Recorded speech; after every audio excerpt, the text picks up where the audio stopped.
lors de la cérémonie de départ à la retraite de mon père, le général de division Sterling m'a pointé du doigt, devant tout le monde, et a déclaré, « C'est une relique, un fantôme dans une veste qui pue l'échec. Elle n'a pas sa place ici. » Ma sœur Amanda a simplement eu un sourire en coin, et a murmuré, « C'est pathétique. Tu essaies encore de jouer les héros. » Ils n'avaient aucune idée que ce fantôme était sur le point de faire payer aux traîtres ce qu'ils avaient fait. Je m'appelle Major Vicky Frost. J'ai 43 ans, et j'étais assise dans le coin du fond, dans la salle de bal étincelante du club des officiers de Fort Meyer. Un fantôme, à la cérémonie de retraite de mon propre père. La pièce était étouffante. L'odeur écœurante de l'acajou poli, et des parfums hors de prix, un mélange nauséabond de prestige et de déni, s'accrochait dans l'air. À travers les immenses fenêtres allant du sol au plafond, les rangées blanches et nettes du cimetière national d'Arlington se dressaient, dans un jugement silencieux. C'était un rappel brutal d'un monde très éloigné du tintement poli des flûtes à champagne, tout autour de moi. Ma main, ferme et calleuse, s'est resserrée autour d'un grand verre à fond épais, rempli de Jim Beam. Un bourbon de soldat, bon marché et honnête. C'était mon point d'ancrage, dans cet océan d'imposteurs. Sur l'estrade polie, mon père, le général de division Richard Sterling, se tenait droit, comme une statue vivante de suffisance. Le torse bombé, son uniforme de cérémonie bleu était immaculé. Il était l'homme de la situation, un titan du Pentagone. Pour tous les autres, il était un héros. Pour moi, il était l'architecte de ma ruine. Ma présence était un acte délibéré, un acte de défi. Ma vieille veste de treillis, qui sentait encore légèrement la cordite et la poussière afghane, était une accusation silencieuse, face à cette mer d'uniformes immaculés. C'était un morceau d'un passé, qu'il avait essayé d'enterrer. À l'autre bout de la pièce, ma sœur, Amanda Sterling, a croisé mon regard. Elle était impeccable, dans une robe de créateur, qui coûtait probablement plus cher que ma solde mensuelle. Un sourire narquois, empreint de pitié, jouait sur ses lèvres. Un regard qui disait tout, « Tu n'as pas ta place ici. » Elle avait raison. Je le savais. Mais je n'étais pas là pour m'intégrer. J'étais là pour témoigner. Puis, mon père a fait une pause dans son discours. Le bourdonnement d'autosatisfaction s'est arrêté, et un lourd silence, plein d'attente, est tombé sur la pièce. Pendant un instant à glacer le sang, j'ai cru qu'il allait m'ignorer, et que ma protestation silencieuse passerait inaperçue. Mais, il a fait pire. Il s'est servi de moi. Et parfois, a tonné sa voix, dégoulinante d'une fausse gravité autoritaire qui m'a noué l'estomac, « Pour avancer, nous devons laisser les reliques du passé derrière nous. » Son regard, froid et tranchant comme une baïonnette, m'a trouvé dans mon coin sombre, et m'a cloué au mur. Il m'a désigné, non pas avec son doigt, mais avec tout son être, comme ma fille, Vicky. Un bruissement collectif, et inconfortable, a parcouru la foule. Un fantôme, a-t-il continué, sa voix dépourvue de toute chaleur, dans une veste qui pue l'échec. Elle n'a pas sa place ici. Une vague de rire poli, mais cruel, a suivi. C'était le bruit de Washington DC, qui serrait les rangs. J'ai vu Amanda se pencher vers la femme du sénateur, assise à côté d'elle. Son murmure, juste assez fort pour que je l'entende malgré les rires qui s'estompaient, disait, tellement gênant. Mère avait raison quand elle disait que c'était l'erreur de la famille. Mon cœur ne s'est pas brisé. Il était déjà calleux, recouvert d'une masse de tissu cicatriciel, après des années de blessures similaires. Il est simplement devenu froid. Le genre de froid qui s'installe profondément, dans vos os. Un froid glacial. J'ai bu une longue gorgée de mon bourbon, appréciant la brûlure de ce confort familier. J'ai soutenu son regard, refusant de détourner les yeux, refusant de lui donner la satisfaction de ma retraite. Juste au moment où le silence suffisant commençait à s'installer de nouveau, les grandes doubles portes, au fond de la salle, se sont ouvertes avec un bruit sourd et décisif. Toute la pièce s'est retournée. Le général David Maxwell, une légende vivante à 4 étoiles, est entré à grands pas. Il était le genre d'homme, qui n'avait pas besoin de commander une pièce. Sa seule présence la dominait. L'air crépitait. Les officiers, qui étaient affalés sur leur siège, ont instinctivement redressé leur colonne vertébrale. Les yeux de Maxwell, célèbres pour leur intensité perçante, ont balayé mon père, sans la moindre lueur de reconnaissance. Ils ont scruté la foule, comme un prédateur à la recherche d'une cible spécifique, et puis, ils se sont posés sur moi. Son regard est descendu, pendant une fraction de seconde, vers mon bras. Là, le bord de mon tatouage de chimère, une bête mythique de feu et d'ombre, était involontairement visible, sous ma manche retroussée. Une expression de choc profond a envahi son visage buriné. La pièce a retenu son souffle. Il a fait un pas en avant. Et sa voix, tranchante comme un rasoir, portant le poids de 4 décennies de commandement, a fendu ce silence étouffant. Major Frost, a-t-il dit, prononçant mon nom, et mon grade.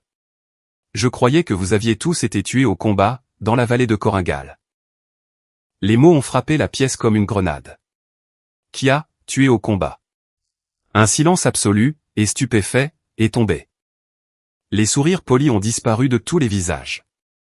Mon père est resté figé, la bouche bée, sa performance soigneusement construite volant en éclats, en 1 million de morceaux. Puis, quelque chose d'incroyable s'est produit. Un vieux colonel, au premier rang, un homme que je n'avais jamais rencontré, s'est lentement levé. Puis, un autre officier, et un autre. Cela a commencé comme une ondulation, et c'est devenu une vague. En quelques secondes, chaque officier en uniforme, dans cette salle de bal, était debout, les yeux fixés sur moi. Les applaudissements ont commencé. Pas les applaudissements politiques, et polis, de tout à l'heure, mais un tonnerre profond, et grondant, de respect. C'était le son de soldats, honorant l'un des leurs.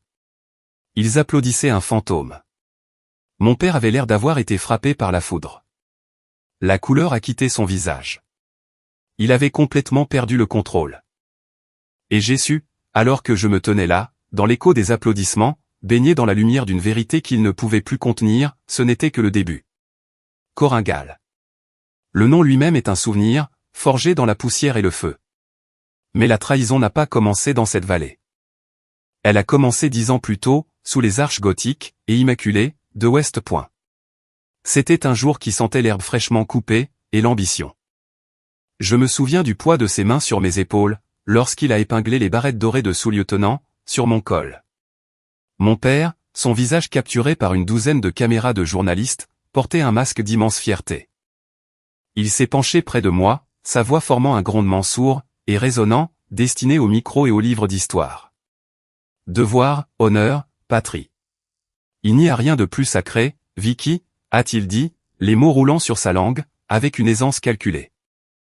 Et souviens-toi de ceci, par-dessus tout, un soldat ne laisse jamais un camarade derrière lui. Cette phrase est devenue mon credo. C'était le socle de mon identité, le cœur de l'officier que je m'efforçais d'être. Je croyais en ces mots. Je croyais en lui. En regardant en arrière aujourd'hui, à travers le brouillard de la fumée et de la tromperie, je vois ce moment pour ce qu'il était. Ce n'était pas une leçon. C'était une performance. Il ne me parlait pas à moi, sa fille. Il parlait aux autres généraux, aux politiciens, et au public américain. Je n'étais qu'un accessoire dans sa grande pièce de théâtre, la pièce maîtresse de son portrait de famille militaire, si parfait. Cette promesse, comme son amour, n'a jamais été un cadeau.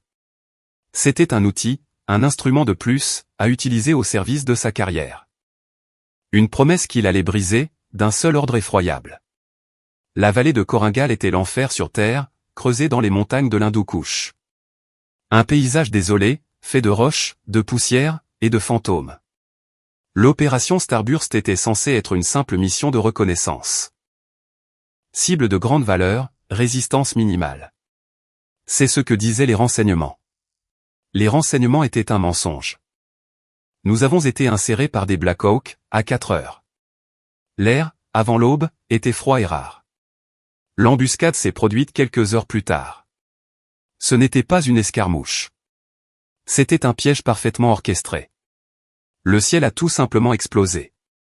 Le bruit sourd et distinctif des RPG a résonné, contre les parois du canyon. Un son qui déchire l'air, et réduit votre courage à néant. Ils ont plu sur nous, réduisant notre formation en lambeaux. Le sol s'est cabré, et soulevé. J'ai vu le sergent Serge Miller, l'homme qui m'avait appris à démonter mon fusil les yeux bandés, lui dont le rire était aussi rugueux que ses mains, s'effondrer. Son corps s'est affaissé derrière un affleurement rocheux. Il n'était plus là. Le chaos a éclaté. C'était une symphonie de destruction. Le claquement des tirs ennemis, depuis les crêtes au-dessus. Le staccato de nos M4, qui ripostaient. Les cris des blessés. Doc Evans, notre médecin, qui portait toujours une photo usée de sa fille de 5 ans à l'intérieur de son casque, a été touché, alors qu'il tentait de rejoindre Miller. Il est tombé, sa trousse de secours déversant son contenu, sur le sol assoiffé. Mon commandant, le colonel Marcus Thorne, un homme que je respectais plus que mon propre père, s'est effondré à côté de moi. Une sombre tache florissante s'étalait sur sa poitrine. Il a halté, les yeux écarquillés par le choc et la douleur. Tout s'est dissous dans un flou d'instinct et d'entraînement. Nous étions pris dans une zone de la mort. Les renseignements n'étaient pas seulement faux, ils étaient catastrophiquement et mortellement faux. Ou pire. Une froide terreur a commencé à s'infiltrer, à travers mon adrénaline. C'était comme si on nous avait délibérément conduits, tout droit dans un abattoir. L'odeur âcre de la cordite, et l'odeur douce et cuivrée du sang, ont rempli mes poumons. C'était l'odeur de la trahison. Je suis tombé à genoux à côté du colonel Thorne. Mes mains appuyaient fermement sur sa blessure, essayant de retenir sa vie en lui, par la seule force de ma volonté. Mes doigts étaient glissants et chauds. Restez avec moi, mon colonel. Restez avec moi, ai-je hurlé, par-dessus le vacarme. Il s'estompait. J'ai attrapé le combiné de la radio. Ma voix s'est brisée alors que je hurlais dedans, utilisant l'indicatif d'appel du commandant de notre unité. Mayday, Mayday, Mayday. Ici Shimra Actual. Nous sommes compromis et submergés. Demandons une extraction immédiate. Je répète, nous sommes submergés. La ligne a sifflé avec des parasites. Les secondes se sont étirées en une éternité, chacune d'elles ressemblant à une vie entière. Mon cœur battait la chamade contre mes côtes. J'attendais la voix calme et professionnelle de l'opérateur radio de la base aérienne de Bagram. Mais, ce n'est pas lui qui a répondu. Une voix différente est sortie du haut-parleur. Une voix qui a percé les parasites et le chaos du champ de bataille. Une voix que je connaissais depuis toujours. Mais, elle était différente maintenant. Elle était plate, dépourvue d'émotion. Elle était aussi étrangère et glaciale que le vent qui soufflait dans cette vallée de la perte. C'était la voix de mon père, le général de division Richard Sterling. Demande d'extraction refusée, Shimra Actual, a-t-il dit, son ton aussi calme que s'il commandait son déjeuner. Maintenez votre position. Observez le silence radio. Terminé. Un dernier clic sec. Il avait coupé la communication. Il avait tranché notre ligne de vie. Dans cette unique transmission stérile, il avait signé nos arrêts de mort. Il avait jeté sa propre fille, et ses propres hommes, dans le feu, avant de tourner les talons. À ce moment-là, alors que les bruits de la bataille faisaient rage autour de moi, une clarté terrifiante m'a envahi. Nous n'étions pas une unité des forces spéciales, prise dans une mauvaise embuscade. Nous étions un sacrifice. Nous étions les pertes acceptables. Nous étions le secret, qu'ils devaient enfouir dans la poussière de la vallée de Koringal. J'ai baissé les yeux vers le colonel Thorne, dont la respiration était saccadée, puis vers les corps de mes hommes, éparpillés sur les rochers. La promesse faite à West Point a résonné dans mon esprit, un soldat ne laisse jamais un camarade derrière lui. Tout cela n'était qu'un mensonge creux et exécrable. J'ai hissé mon colonel sur mon dos, son poids étant un fardeau écrasant. La lutte pour la survie venait tout juste de commencer. Je n'ai jamais eu droit à une audience. Il n'y a pas eu de débriefing, aucune enquête officielle, et aucune chance de raconter ma version des faits. Ils ne m'ont pas affronté comme on affronte un soldat. Ils m'ont effacé, comme une simple erreur administrative. Le coup de grâce n'a pas été porté sur un champ de bataille. Il est arrivé dans une simple enveloppe brune du ministère de la Défense, livrée à mon appartement temporaire, en Virginie. À l'intérieur, la lettre froide et impersonnelle détaillait ma décharge médicale. La raison officielle, trouble de stress post-traumatique aigu. Elle citait mon incapacité à commander efficacement. Des mots froids et cliniques, conçus pour transformer un soldat en patient, un guerrier en victime. Il me dépouillait de ma carrière, de mon honneur, et de ma vérité, le tout d'un simple trait de plume. Trombonné en haut du document officiel, il y avait un petit post-it jaune. L'écriture était celle de mon père, soignée et contrôlée. Il ne contenait que 2 phrases. Vicky, c'est pour le mieux. Laisse tomber. Pour le mieux, pour qui? Pour sa carrière immaculée, épargné par la réalité désordonnée de la guerre, qu'il avait aidé à orchestrer. Laisse tomber. Ce n'était pas un conseil. C'était son ordre final. Il ne se contentait pas de prendre ma carrière. Il essayait de m'enlever ma propre réalité, pour écraser ma mémoire, avec sa version aseptisée des événements. Il voulait que les fantômes de Koringal s'effacent. Et il commençait par moi. Alors, j'ai pris le volant. J'ai dirigé mon vieux pick-up vers l'ouest. Je ne me suis pas arrêté, jusqu'à ce que les pelouses manucurées de Virginie ne soient plus qu'un lointain souvenir, remplacé par les vastes cieux vides des grandes plaines. J'ai atterri dans le Montana, un endroit avec suffisamment de grands espaces pour crier, en sachant que personne ne vous entendrait. Avec le reste de mes économies, j'ai acheté une petite cabane en rondins isolés, au bout d'un long chemin de terre, et j'ai disparu. Pendant 7 ans, j'ai vécu comme un fantôme. Je passais mes journées dans un garage de réparation automobile local. C'était un endroit de travail honnête, et de problèmes concrets. J'ai appris le rythme des moteurs, la sensation d'une clé à molette dans ma main. L'odeur épaisse et graisseuse de l'huile moteur, était un remplacement bienvenu pour l'odeur de cordite, qui s'attardait encore dans mes cauchemars. C'était une existence simple et épuisante, qui laissait peu de place à la réflexion. Mais les nuits étaient longues. Les nuits appartenaient au passé. Je m'asseyais sur mon porche avec une bouteille de bourbon, le genre bon marché, et je regardais les étoiles apparaître dans le ciel noir d'encre. Et je me souvenais. Je repassais chaque seconde de Koringal, cherchant une logique qui n'existait pas. J'essayais de rassembler les fragments de la trahison, les visages de mes hommes, le son des RPG, et la froide finalité dans la voix de mon père, à la radio. C'était une boucle incessante. De temps en temps, ma sœur Amanda appelait. Ces appels n'étaient jamais pour prendre de mes nouvelles. C'étaient des contrôles, des missions de surveillance, déguisées en sollicitude fraternelle. Elle me demandait si j'avais enfin accepté la réalité. Sa voix, dégoulinante d'une fausse sympathie, me tapait royalement sur les nerfs. « Vicky, papa veut juste ce qu'il y a de mieux pour toi », roucoulait-elle. « Ne rends pas les choses plus difficiles qu'elles ne doivent l'être. » Il ne voulait pas que je guérisse. Il voulait que je craque. Il voulait que je disparaisse, dans le silence qu'ils avaient créé pour moi. Et, par une nuit d'hiver brutale, sous le poids de fortes chutes de neige, et de souvenirs encore plus lourds, c'est presque ce que j'ai fait. Le bourbon ne faisait plus d'effet. Le froid s'infiltrait dans mes os. Un frisson profond, qui me glaçait l'âme, et qui n'avait rien à voir avec la météo. J'étais proche du précipice, plus proche que je ne l'avais jamais été, même dans cette vallée de la perte. En fouillant dans une vieille cantine militaire, j'ai trouvé la Bible de ma mère. Je ne suis pas quelqu'un de religieux. J'avais laissé ma foi derrière moi, sur un champ de bataille oublié. Mais j'avais besoin de quelque chose, d'une encre dans la tempête. Mes doigts engourdis ont feuilleté les pages fines, et usées. Et elles se sont ouvertes sur les psaumes. Mes yeux se sont posés sur le psaume 23. Quand je marche dans la vallée de l'ombre de la mort, je ne crains aucun mal, car tu es avec moi. J'ai lu et relu ces mots. Non pas avec foi en un Dieu que je ne connaissais plus, mais avec une clarté soudaine, et choquante, une nouvelle compréhension. J'avais marché dans la vallée de l'ombre de la mort. J'avais survécu, et je n'étais pas seul. Mon honneur était avec moi. La mémoire des hommes qui étaient tombés était avec moi. La vérité, la vraie vérité, sanglante et sans phare, était avec moi. Ils avaient essayé de l'enterrer, mais elle était toujours là, au fond de moi. Une braise ardente, qui avait refusé de s'éteindre. C'est cette nuit-là que le fantôme du Montana a commencé à s'agiter.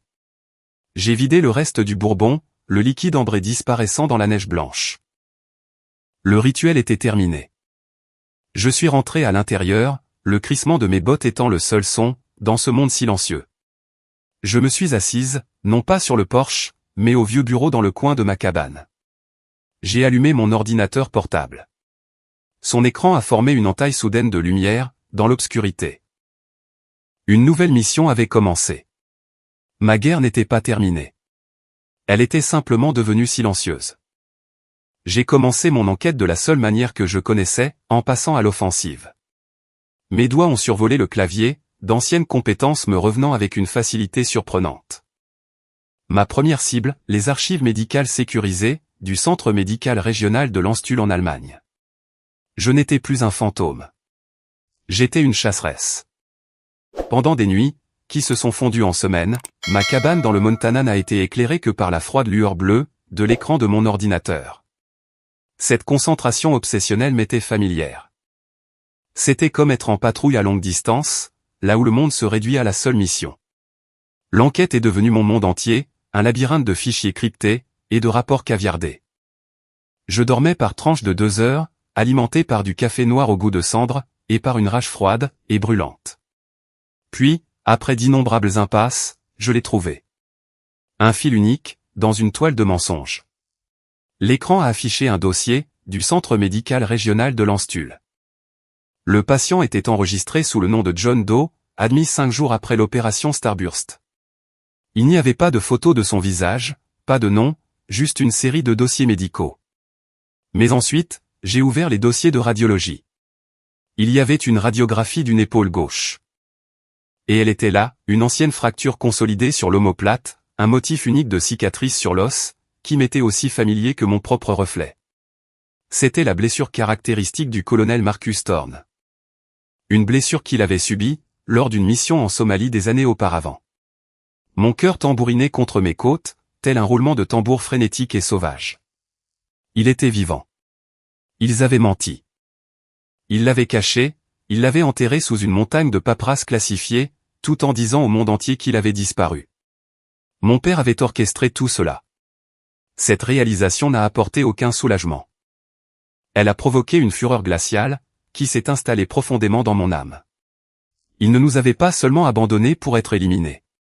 Il avait déformé la vérité, il avait effacé un officier décoré de l'existence, tout cela pour se protéger. Il avait fait de Thorne un fantôme, tout comme moi. Les preuves numériques étaient une chose, mais j'avais besoin d'une confirmation humaine. J'avais besoin de quelqu'un qui était sur place, de quelqu'un dont la mémoire ne pouvait pas être altérée, ou effacée. Mon esprit s'est immédiatement tourné vers un homme, André Cole, mon sergent-chef. C'était un soldat originaire des rues difficiles de Détroit. Un homme dur comme la pierre, doté d'un sens du détail plus aiguisé que quiconque. Je devais l'admettre, Cole et moi n'avions jamais été proches. J'avais gardé une distance professionnelle, l'erreur classique du jeune commandant. J'étais trop concentré sur la mission, oubliant les personnes qui l'exécutent. C'était une froide vérité que je ne pouvais nier, un regret que j'avais emporté avec moi, dans mon exil. Le long et monotone trajet en voiture jusqu'à Chicago m'a donné le temps d'y réfléchir. Les kilomètres d'asphalte interminables, un reflet de mon propre passé, si obstiné. Je l'ai trouvé en train de diriger un petit club de boxe miteux, dans un quartier difficile de la banlieue de la ville. C'était un endroit dédié à garder les gamins des rues, à l'écart des ennuis. Quand je suis entré dans le gymnase, l'air m'a frappé comme un coup physique. Il était épais, chargé de l'odeur de sueur, de cuir usé, et de détermination brute. C'était l'odeur d'un combat. Au centre de la pièce, Cole se tenait sur le ring. Sa silhouette puissante se découpait, sous les plafonniers. Il entraînait un jeune gamin, sa voix formant un grondement bas et régulier, plein d'encouragement. Il m'a vu près de la porte. Ses yeux, sombres et perspicaces, ont croisé les miens. Il n'y avait aucune surprise dans son regard, aucun choc, seulement un sentiment d'attente, calme et solennel. C'était comme s'il avait toujours su, que ce jour finirait par arriver. Il a terminé avec le gamin, puis a fait un signe de tête vers un petit bureau encombré, dans un coin. Nous nous sommes assis sur 2 chaises bancales. Le bruit sourd et rythmique des poires de vitesse, fournissait un tempo régulier, à notre silence. Je vous attendais, Major, a finalement dit Cole. Sa voix était aussi posée, que dans mes souvenirs. Je sais comment Sterling s'est débarrassé de vous. Il m'a fait exactement la même chose. Mon souffle s'est bloqué dans ma gorge. Cole m'a expliqué, qu'il avait été contraint de prendre une retraite anticipée, 1 an après Koringal. Son crime, il avait remis en question la logique d'une décision de commandement, lors d'un débriefing. Une décision, qui portait la marque de Sterling, de bout en bout.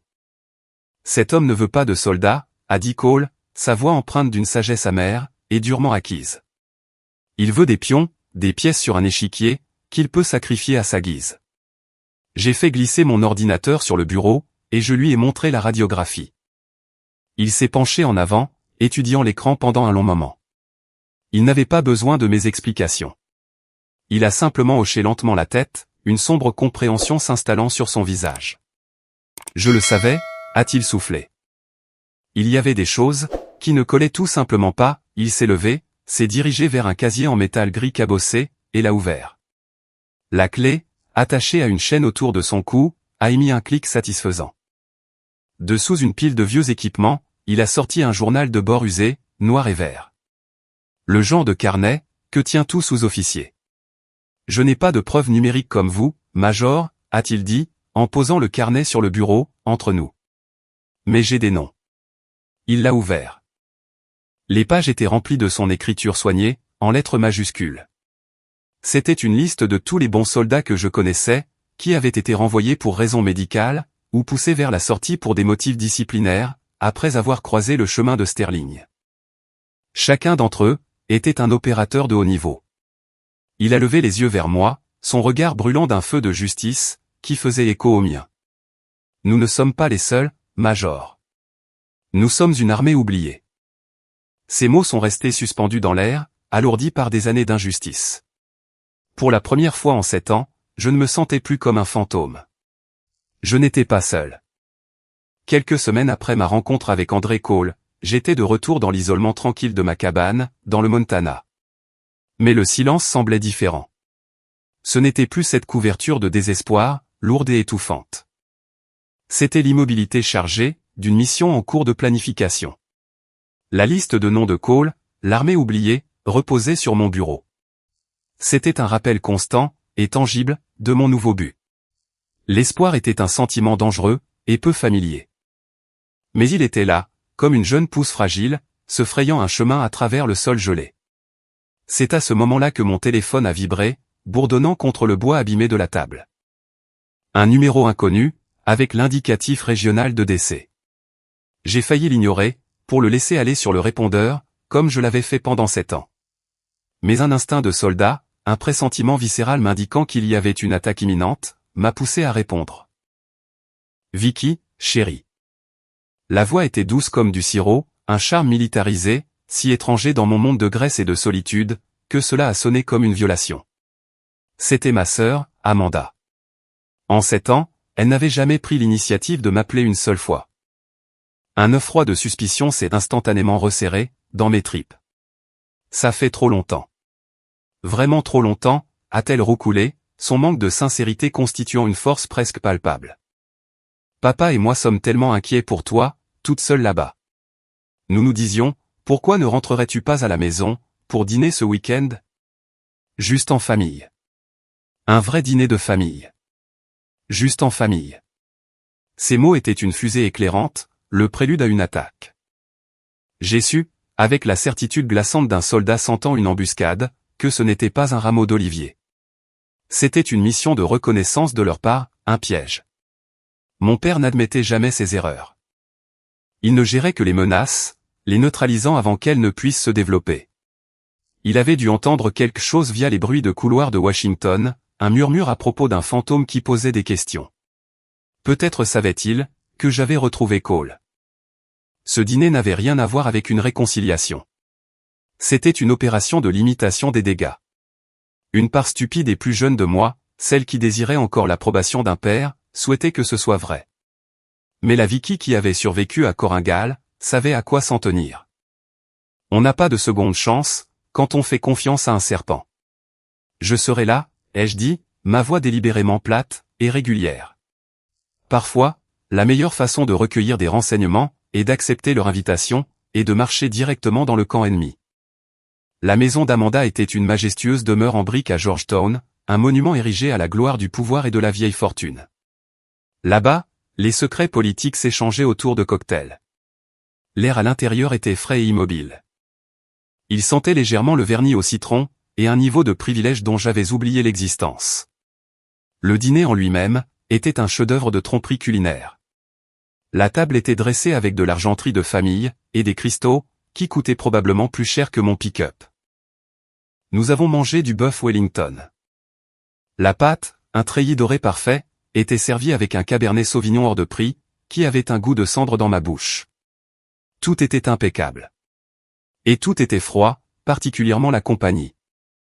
La conversation était une performance soigneusement chorégraphiée, et j'étais le fantôme du festin.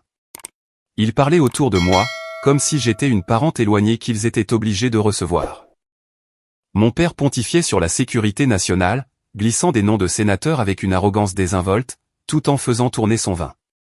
Amanda bavardait sur sa nouvelle fondation caritative, et sur les arrangements floraux d'un gala à venir. Il parlait d'un monde d'influence et d'apparence, un monde si éloigné du mien. Il parlait de tout, sauf des 7 années de ma vie qu'ils m'avaient volées. Des hommes qui étaient tombés, de la vérité qu'ils avaient enterrée. Il jouait une pièce sur une famille heureuse, couronnée de succès, et j'étais le témoin invisible et indésirable. J'ai joué mon rôle, offrant des grognements évasifs et des réponses courtes. Mon esprit était une carte tactique, analysant chacun de leurs mouvements. Après que les assiettes aient été débarrassées par une gouvernante silencieuse, mon père s'est penché en arrière, joignant ses doigts. La représentation était terminée. La vraie réunion était sur le point de commencer. « Vicky » a-t-il commencé, sa voix adoptant un ton d'inquiétude paternelle, qui était totalement frauduleux. « Je sais que la vie dans le Montana doit être difficile. Ce n'est pas un endroit, pour une femme de ton talent. Amanda et moi avons réfléchi. Nous sommes une famille, et la famille devrait prendre soin des siens. » Ses yeux, cependant, ne contenaient aucune chaleur. C'étaient les yeux froids et calculateurs d'un général, évaluant un problème sur une carte. J'étais le problème qu'il fallait neutraliser. Amanda a parfaitement pris le relais, sa voix douce comme de la soie. Elle a fait glisser un épais dossier, relié en cuir, sur la table en acajou poli. Il a atterri devant moi avec un dernier bruit sourd et doux, un son de confinement. « C'est un fonds de placement, Vicky » a-t-elle dit, son sourire n'atteignant jamais ses yeux. « C'est substantiel, suffisant pour que tu vives confortablement, pour le reste de ta vie. Fini le travail graisseux dans ce garage. » Elle a fait un geste vers mon père. « Et papa a déjà parlé à quelques amis. Il peut arranger un poste. Un rôle de consultante principale en sécurité, dans une grande société de défense. Un emploi de bureau tranquille, un salaire à 6 chiffres. Une chance de tout recommencer, de laisser le passé derrière toi. » Elle a fait une pause, laissant l'offre flotter dans l'air.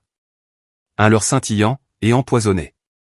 Son sourire s'est élargi, et j'y ai vu le visage que je ne connaissais que trop bien. Le visage suffisant, et satisfait, d'un vainqueur. « Tout ce que tu as à faire, » a-t-elle continué, sa voix tombant à un murmure complotiste, « c'est de signer ici. C'est juste un accord de confidentialité standard. Une formalité, vraiment, juste pour protéger la vie privée de la famille, bien sûr. » Elle était là, la pilule empoisonnée, enveloppée de feuilles d'or. Il ne voulait pas panser les blessures. Il voulait me bâillonner. Il voulait acheter mon silence, ma vérité, mon honneur. Ils y avaient mis un prix. Pendant qu'elle parlait, les noms ont défilé dans mon esprit, comme des plaques d'identité étincelant au soleil. Thorne, Miller, Evans.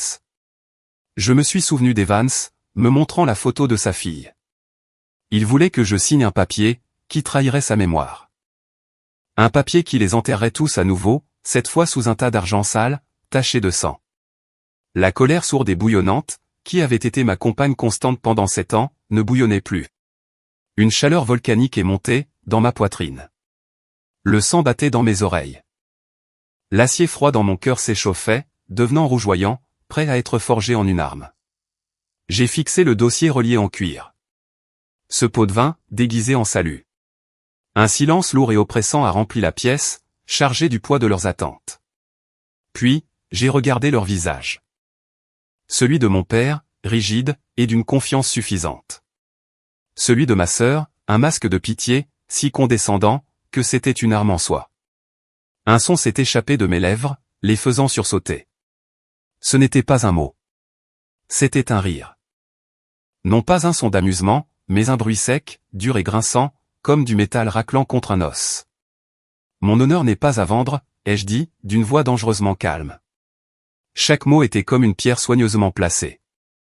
Et l'honneur des hommes qui ont péri à Koringal, n'est certainement pas fait, pour que vous l'achetiez tous les deux avec l'argent du sang. Le masque d'inquiétude paternelle, sur le visage de mon père, s'est évaporé. Il a été remplacé par un éclair de fureur brute, et sans filtre. Sa mâchoire s'est contractée. Ses yeux, qui feignaient la chaleur quelques instants auparavant, se sont transformés en éclats de glace. Le véritable homme se montrait, enfin.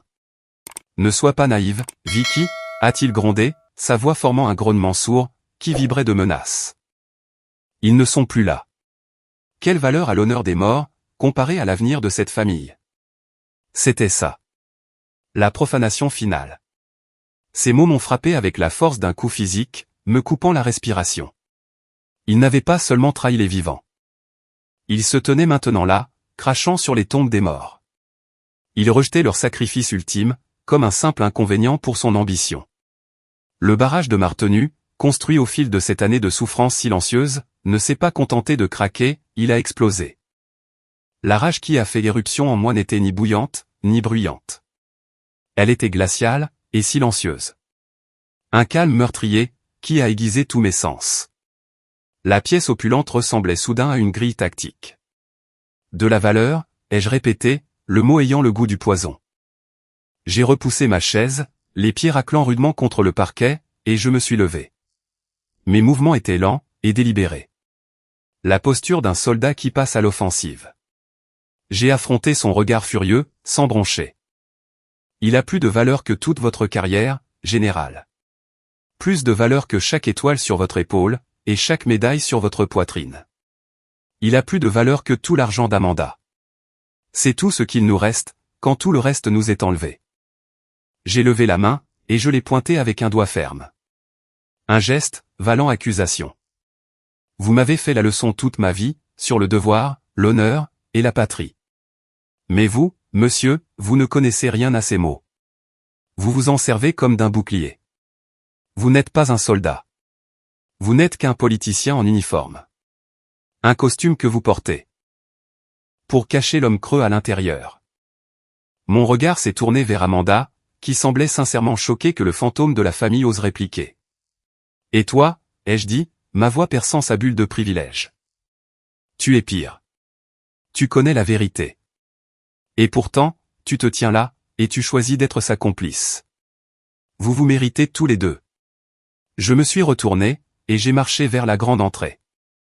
Mon dos était droit, mes bottes ne faisaient aucun bruit sur le tapis oriental pelucheux. Le silence que je laissais derrière moi, était plus accablant que n'importe quel cri. Je ne me suis pas retourné.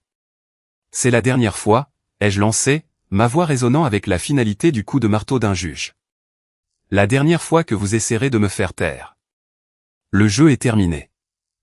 Ma main était sur la lourde poignée de porte en laiton, quand je me suis arrêté, une dernière pensée faisant surface.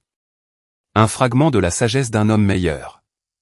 J'ai tourné légèrement la tête. Au fait, papa, ai-je dit, laissant le mot planer dans l'air, avec toute son ironie amère. Je me souviens encore de ce que le général Patton disait, il vaut mieux se battre pour quelque chose, que de vivre pour rien. J'ai laissé le silence s'étirer, puis j'ai porté le coup final. J'ai enfin trouvé ce pourquoi je veux me battre. Avez-vous déjà atteint ce point, le point de non-retour, où le seul moyen d'avancer est de traverser les flammes? C'était là où j'en étais, et je n'allais pas m'arrêter. Je suis sorti dans la nuit fraîche et humide de Washington, laissant derrière moi les débris de leur parfait dîner de famille. Je ne suis pas retourné à mon hôtel. Au lieu de cela, j'ai conduit jusqu'à un café ouvert 24 heures sur 24, dans la banlieue de Virginie. C'était un endroit anonyme et brillamment éclairé, qui sentait le café rassis, et le désinfectant. Sous les néons bourdonnants, je me suis installé dans une banquette au fond, le vinyle craquelait frais contre ma peau. J'ai ouvert mon ordinateur portable. L'écran a pris vie, tel un phare dans la pénombre. Mes mains étaient fermes, alors que je rédigeais un email court et concis, à l'adresse personnelle cryptée du général David Maxwell. J'ai joint 2 fichiers. Le premier était la radiographie de l'épaule du colonel Thorne. Le second était un fichier audio court, mais accablant, que j'avais découvert sur un serveur sécurisé. C'était un enregistrement de mon père, et d'un entrepreneur inconnu, discutant de la nécessité de garder la survie de Thorne secrète. L'objet était simple. 3 mots, qui portaient le poids de cette année d'injustice. Shimra, survivant, preuve. Mon doigt a plané au-dessus de la souris, le temps d'un seul battement de cœur. Puis, j'ai cliqué sur envoyer. La bataille avait véritablement commencé. L'email au général Maxwell était une déclaration de guerre. Au moment où j'ai appuyé sur envoyer, dans ce café stérile ouvert 24 heures sur 24, je suis passé d'un fantôme hanté par le passé, à un chasseur façonnant l'avenir. La rage, née dans la salle à manger de mon père, s'était refroidie. Elle s'était solidifiée en une résolution froide et inébranlable. Il ne s'agissait plus seulement de ma douleur. Il s'agissait de la vérité. 2 jours plus tard, j'ai reçu une réponse cryptée d'une seule ligne, Arlington, midi, section 60. J'ai retrouvé le général David Maxwell parmi les rangées blanches, interminables et silencieuses, des pierres tombales du cimetière national d'Arlington. La section 60 est l'endroit où reposent les soldats tombés en Irak et en Afghanistan. L'air ici était lourd, sacré. C'était un endroit où les mensonges venaient mourir. Nous avons marché sans parler pendant un moment. Le seul bruit était le crissement de nos chaussures cirées, sur le chemin de gravier. Il s'est finalement arrêté, et m'a tendu un épais dossier manille. Le dossier médical non caviardé du colonel Marcus Thorne, a-t-il dit. Sa voix formait un grondement sourd et sombre. Et voici ce qu'il voulait que vous sachiez. L'histoire de Maxwell a comblé les lacunes. Après avoir été secrètement évacué de Koringal, Thorne s'était rétabli à Landstuhl. Il a choisi de disparaître dans le monde civil. Il savait que s'il réapparaissait, mon père utiliserait toute la force de son pouvoir pour les écraser tous les deux, enterrant la vérité à jamais. Thorne a dit qu'il était une cible trop importante pour se cacher, a poursuivi Maxwell, le regard fixé sur une pierre tombale voisine. Il s'est ensuite tourné, pour me regarder directement. Ses yeux étaient remplis d'un respect las. Mais vous, Major, a-t-il dit, vous étiez assez petite pour passer entre les mailles du filet, et assez tranchante pour frapper. Ses mots exacts étaient, ce sera elle qui allumera la flamme de la vérité. Maxwell a détourné le regard, sa posture trahissant un profond sentiment de regret. J'ai eu honte de mon silence pendant 7 ans, Major. Le moment venu, je témoignerai. Les mots de Thorne, transmis par cette légende vivante, sont devenus ma nouvelle directive de mission. Il n'était plus question de vengeance. Il s'agissait d'accomplir la dernière volonté de mon commandant. Je suis rentré dans le Montana avec une concentration renouvelée, affûtée comme une lame. J'avais le quoi. J'avais besoin du pourquoi. J'avais besoin de la preuve finale, et indéniable. Je me suis replongé dans l'éther numérique, mon esprit rejouant chaque détail de la chronologie de Koringal. Je me suis souvenu d'un fragment de renseignement, d'une anomalie logistique, que j'avais rejeté à l'époque. Le détournement de dernière minute, d'une cargaison d'équipements médicaux sensibles, en provenance de la base aérienne de Bagram. Le jour même où Thorne a disparu, des dossiers officiels. C'était un fil qui dépassait. J'ai commencé à tirer, pendant des jours. J'ai vécu de café et d'adrénaline, mes doigts volant sur le clavier. Ma formation en renseignement d'origine électromagnétique, SIGIN, ces compétences que je pensais avoir laissées dans la poussière de l'Afghanistan, me sont revenues en force. J'ai suivi les miettes numériques. D'un serveur militaire à Bagram, à travers une série de sociétés écrans, jusqu'à un serveur lourdement crypté. Il appartenait à un entrepreneur militaire privé, ayant des liens profonds avec le Pentagone, et avec mon père. C'était une forteresse numérique, mais j'y ai trouvé une faille. Et à l'intérieur, je l'ai trouvé. La balle d'argent. C'était un fichier audio, un enregistrement d'un appel téléphonique sécurisé. J'ai entendu la voix de mon père, calme et contrôlée. L'autre voix était inconnue, celle d'un civil.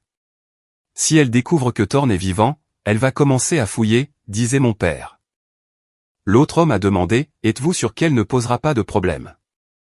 Et puis sont venus les mots, qui ont rouvert la dernière de mes vieilles blessures. Mon père a laissé échapper un rire bref, et méprisant. Vicky? Elle est trop sentimentale, elle ressemble trop à sa mère. Elle ne comprendra jamais les décisions difficiles que les hommes doivent prendre. J'ai bâti cette carrière à partir de rien. Je ne vais certainement pas laisser ma propre fille la détruire. Il ne me voyait pas comme un soldat. Il me voyait comme une idiote sentimentale, un handicap émotionnel, une pâle imitation de ma mère. Cet enregistrement n'était pas seulement la preuve d'une dissimulation. C'était la vérité brute, sur la façon dont il me percevait. C'était l'arme dont j'avais besoin. J'ai appelé André Cole. Il a pris un avion depuis Chicago, le lendemain. Il a amené avec lui un homme en qui il avait une confiance aveugle. Un avocat militaire retraité nommé Marcus Ball, un homme réputé pour s'attaquer au Pentagone, et gagner. Pendant 72 heures d'affilée, nous avons travaillé tous les trois, depuis le sous-sol de ma cabane. Nous l'avions transformé en salle de guerre. Nous formions une équipe redoutable, la chasseresse, le soldat, et l'avocat. Nous avons assemblé les preuves, en dossiers impeccables et indéniables. Nous avons tout copié. Les rapports de mission originaux n'ont caviardé de Koringal. Les radiographies. Le carnet de Cole, avec sa liste accablante de l'armée oubliée. Les dossiers financiers de l'entrepreneur militaire privé. Et le fichier audio, la balle d'argent elle-même. Nous avons rédigé une analyse détaillée de la signature de mon père, falsifiée sur des dizaines d'ordres de décharge médicale. Nous n'avons pas visé une seule cible. Nous les avons toutes visées. En utilisant des canaux cryptés, nous avons envoyé les dossiers anonymes aux meilleurs journalistes d'investigation du Washington Post. Nous les avons envoyés à des assistants parlementaires clés de la Commission des Forces armées du Sénat. Nous les avons envoyés à un groupe de surveillance de la justice militaire, connu pour protéger les lanceurs d'alerte. Je ne cherchais pas un duel. J'allumais un incendie dévastateur. Nous avions planté les graines de la vérité, dans la terre la plus fertile de Washington DC. Maintenant, tout ce que nous avions à faire, c'était d'attendre qu'elle pousse. La salle d'audience, au Pentagone, était un théâtre de pouvoir froid et imposant. C'était un endroit conçu pour intimider. Avec ses boiseries en acajou sombre, ses plafonds vertigineux, et le poids étouffant de la machine militaire américaine, qui faisait pression de toutes parts. L'air lui-même semblait bourdonner, avec des décennies de secrets, et de décisions graves. Mais, alors que j'étais assise à la table des témoins, je n'ai ressenti aucune intimidation. J'ai ressenti une clarté que je n'avais pas connue depuis des années, la concentration d'un soldat avant une bataille. Je portais mon uniforme de cérémonie bleu, impeccable et parfaitement repassé. Mes médailles étaient polies, jusqu'à devenir étincelantes. Ce n'était pas que de simples décorations. C'était mon armure. Chacune d'elles était un témoignage d'une partie de ma vie, qu'ils avaient essayé d'effacer. Une vie vécue au service des autres, une vie d'honneur. Je n'étais pas là en tant que victime, cherchant la pitié. J'étais là en tant que Major Vicky Frost, un officier de l'armée des États-Unis, pour signaler un crime contre cet honneur même. À l'autre bout de la pièce, à la table des accusés, était assis mon père. Il était comme une statue sculptée dans le granit et le déni, son visage formant un masque indéchiffrable de stoïcisme. À côté de lui, agissant en tant que son avocate, se trouvait Amanda. Elle incarnait la compétence prédatrice, dans un tailleur austère et coûteux. Ses bloc-notes juridiques étaient disposés, avec une précision géométrique. Elle n'était plus ma sœur. Elle était la ligne de défense de l'ennemi. Dans la galerie derrière moi, je pouvais sentir la présence constante, et rassurante, du général David Maxwell. Il était mon témoin silencieux. Ces 4 étoiles constituaient un contrepoids puissant, face aux 2 étoiles sur les épaules de mon père. C'était une promesse silencieuse, que la vérité aurait son champion. En tête de la salle, le sénateur John Reed, président de la Commission des Forces armées du Sénat, a ouvert la séance. C'était un homme connu pour sa vive intelligence, et sa faible tolérance pour la tromperie. La pièce est plongée dans un silence profond. Major Frost, a commencé le sénateur, d'une voix grave et résonnante. Cette commission a reçu une série d'allégations très sérieuses, et franchement dérangeantes. La parole est à vous. J'ai pris une grande inspiration, pour me stabiliser. L'air avait un goût de cire à parquet, et d'histoire. L'acte final avait commencé. Merci, monsieur le président, ai-je dit. Ma voix était claire et régulière, portant à travers la salle caverneuse, sans le moindre tremblement. Je me suis levé, et j'ai exposé à la commission les événements de l'opération Starburst. Ma présentation était calme, clinique et méthodique. J'ai exposé les faits, comme des pièces sur un échiquier. J'ai présenté le briefing original de la mission. J'ai mis en évidence les renseignements erronés, qui nous avaient envoyés dans la zone de la mort. Je leur ai montré l'analyse de la trajectoire de vol, du transport logistique qui avait secrètement évacué un John Doe depuis Bagram. J'ai affiché la radiographie de l'épaule du colonel Thorne. Ces cicatrices uniques étaient indéniables. C'était un fantôme rendu réel sur l'écran, à la vue de tous. Amanda était constamment sur ses pieds, un flot d'objections exercées. Objection, Monsieur le Président. Le témoin se livre à des spéculations. Objection. Ce sont des oui-dire. Sa voix était perçante. Elle cherchait désespérément à trouver des failles, dans un récit qui devenait de plus en plus solide, et accablant. Mon client, le général de division Sterling, a-t-elle déclaré, sa voix résonnant d'une fausse sincérité, a agi à tout moment dans le meilleur intérêt de son pays, et de son commandement. Le président a rejeté ses objections à chaque fois, sa patience s'épuisant visiblement. Puis, voyant ses tactiques juridiques échouer, Amanda a visé la jugulaire.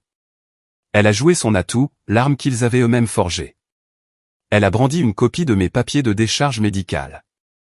Monsieur le Président, j'aimerais verser au dossier le propre dossier de service du témoin, a-t-elle annoncé, la voix dégoulinante de condescendance. Un dossier qui documente un cas clair, et sévère, de troubles de stress post-traumatique.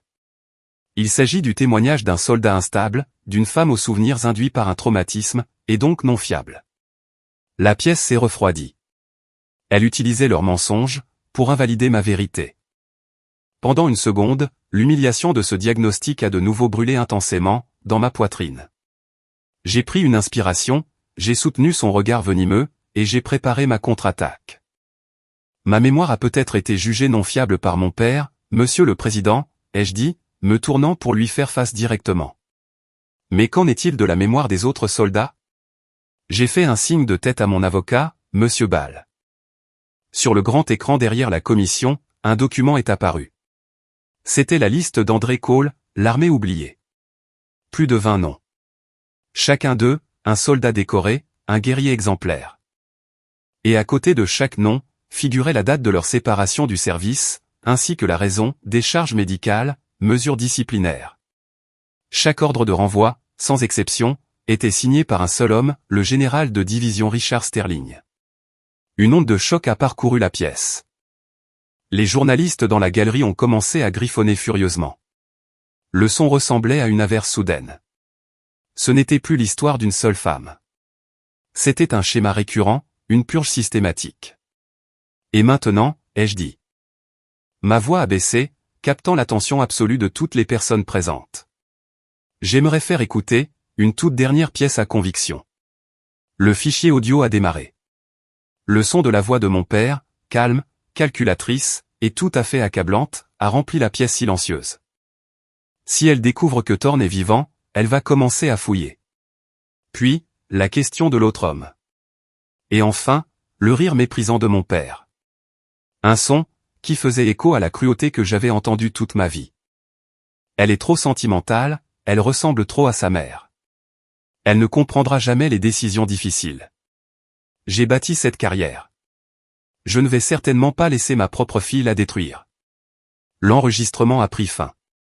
Le silence qui a suivi était absolu. Un poids physique écrasant. Le visage d'Amanda était cendré. Sa défense, si soigneusement construite, avait été anéantie. Il ne lui restait plus rien à dire.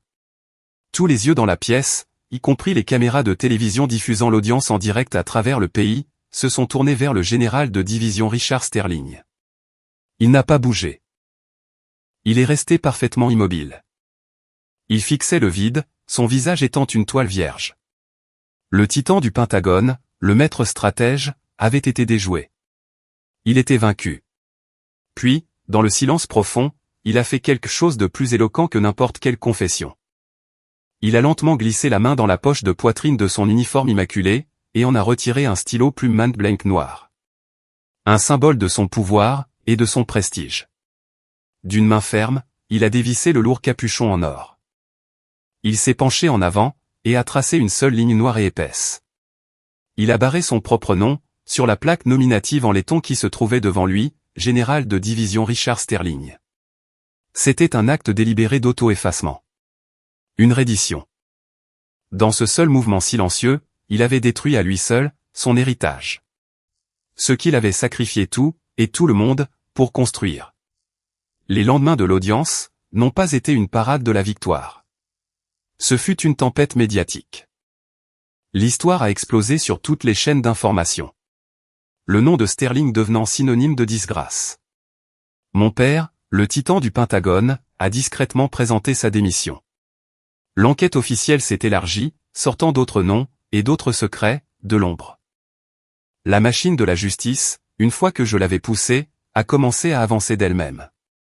Mais, je n'ai ressenti aucun triomphe. Dans le calme de ma cabane du Montana, avec les vastes montagnes indifférentes pour seul témoin, l'adrénaline du combat s'est dissipée. Elle a laissé un vide profond dans son sillage. La guerre était terminée, mais le silence du champ de bataille était assourdissant. J'avais gagné. Mais qu'avais-je perdu? Quelques jours plus tard, un email d'Amanda est apparu dans ma boîte de réception. L'objet était simplement « famille ». Il n'y avait pas d'excuse. Il n'y avait que la rage amère, et venimeuse, d'une princesse dont le château avait été pris d'assaut. « Es-tu contente maintenant, Vicky ?» a-t-elle écrit. « Tu as tout détruit. Tu as détruit cette famille. Tu as détruit l'héritage de papa. Tout cela pour ton besoin égoïste d'être une héroïne. » J'ai lu les mots, chacun d'eux étant une fléchette empoisonnée. Et je n'ai rien ressenti, juste une finalité tranquille. Son aveuglement était absolu. Elle ne pouvait pas voir, elle ne verrait jamais, que je n'avais pas détruit notre famille. J'avais simplement braqué une lumière, sur la pourriture qui suppurait dans le noir depuis des décennies. Notre famille avait été une victime de l'ambition de mon père, bien avant que je ne mette un pied dans cette salle d'audience. J'étais simplement celle, qui avait retiré le drap du cadavre. J'ai appuyé sur supprimer, sans une seconde hésitation. Il n'y avait plus rien à dire. Une semaine plus tard, un petit paquet modeste est arrivé. Une simple boîte en carton marron, sans adresse de retour, avec le cachet de la poste d'une ville rurale de Virginie, que je ne reconnaissais pas. Mes instincts en état d'alerte, je l'ai emporté dans mon atelier, et je l'ai ouvert avec précaution. À l'intérieur, nichée dans du papier bulle, se trouvait une seule vieille photographie délavée. C'était une photo de deux jeunes hommes, en treillis de camouflage du désert. Leurs bras étaient passés sur les épaules l'un de l'autre. Ils souriaient de toutes leurs dents, sous un soleil étranger et implacable. L'un d'eux était un jeune Richard Sterling, plein de confiance et de promesses. L'autre, était un jeune Marcus Thorne. Ils avaient été amis autrefois. Des frères d'armes, avant que l'ambition ne vienne tout empoisonner. Mes mains ont légèrement tremblé, en retournant la photographie. Au dos, il y avait une courte phrase écrite de l'écriture familière de mon père. Bien que les lettres aient été tremblantes, et incertaines.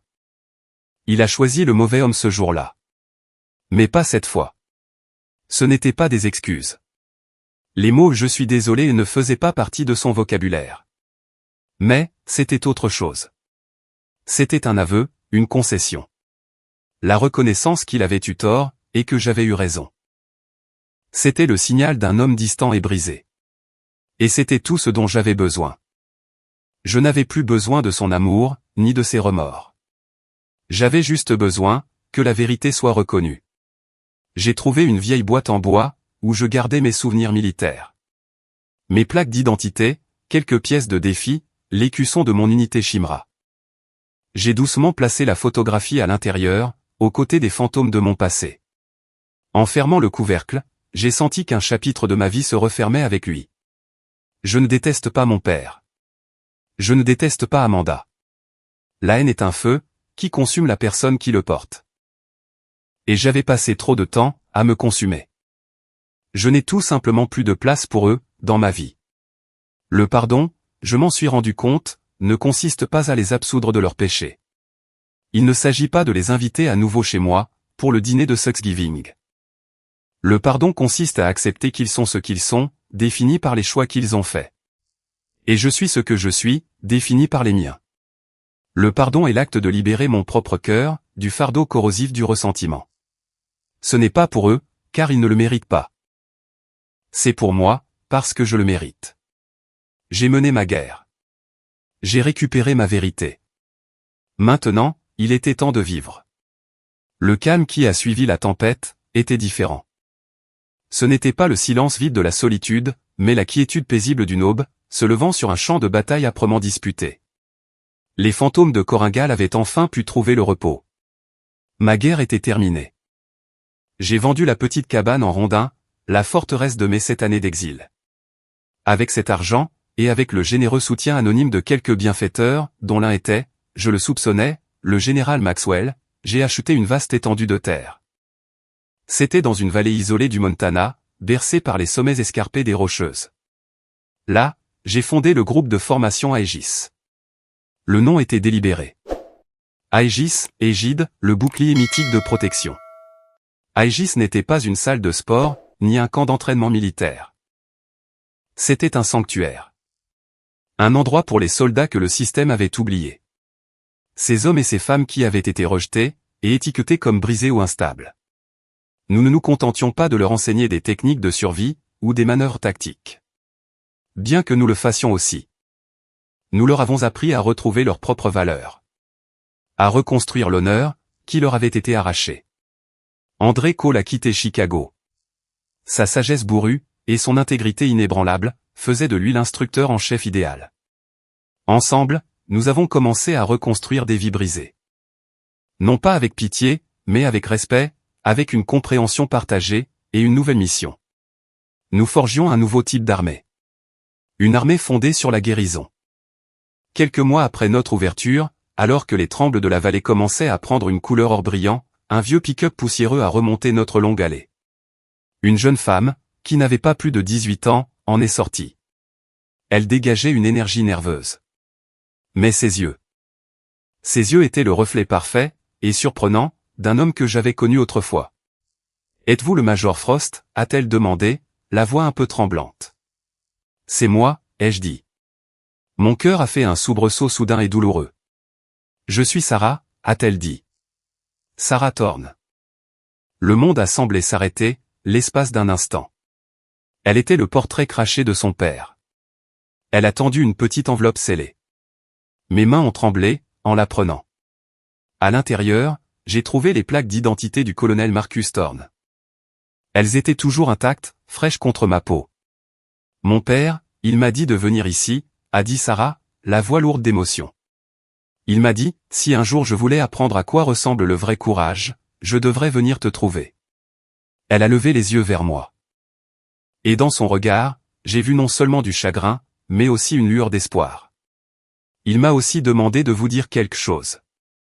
Il a dit, tu lui manques. Les larmes, que j'avais retenues pendant 7 ans, à travers la solitude, la rage et le combat, ont fini par couler. Ce n'étaient pas des larmes de tristesse. Mais de gratitude, et d'une boucle enfin bouclée. Ce soir-là, je me suis assise devant le feu crépitant, dans le bâtiment principal d'Aegis. Les plaques d'identité de Thorne étaient fraîches et lourdes, dans ma main. J'ai enfin compris, qu'un héritage, ce n'est pas votre nom gravé sur un monument de marbre, à Washington. Mon père avait couru après ce genre d'immortalité, et elle s'était transformée en poussière. Un véritable héritage, c'est le souvenir que vous laissez dans le cœur de ceux, aux côtés de qui vous vous êtes battu. C'est la flamme de l'espoir, que vous transmettez à la génération suivante. C'est l'impact silencieux, que vous avez sur la vie d'une autre personne. J'ai ouvert mon ordinateur portable.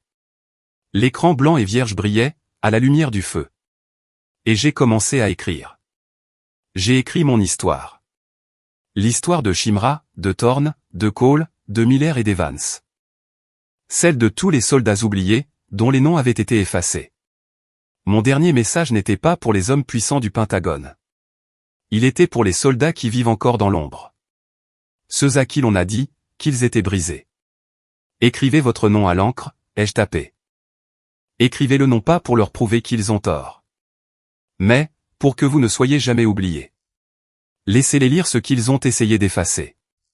Laissez-les voir la vérité, que vous avez maintenue en vie.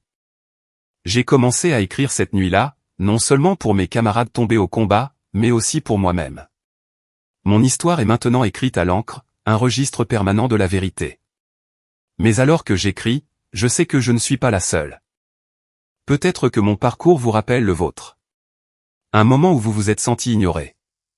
Une bataille que vous avez dû mener seul. Une vérité qui méritait d'être entendue. C'est pourquoi la bibliothèque Chosen Revenge existe. C'est un sanctuaire, pour des histoires de résilience, tout comme celle-ci. Si vous croyez qu'une seule voix peut faire la différence, abonnez-vous, et suivez notre chaîne. Partagez vos propres réflexions dans les commentaires ci-dessous. Car votre histoire, elle aussi, a de l'importance.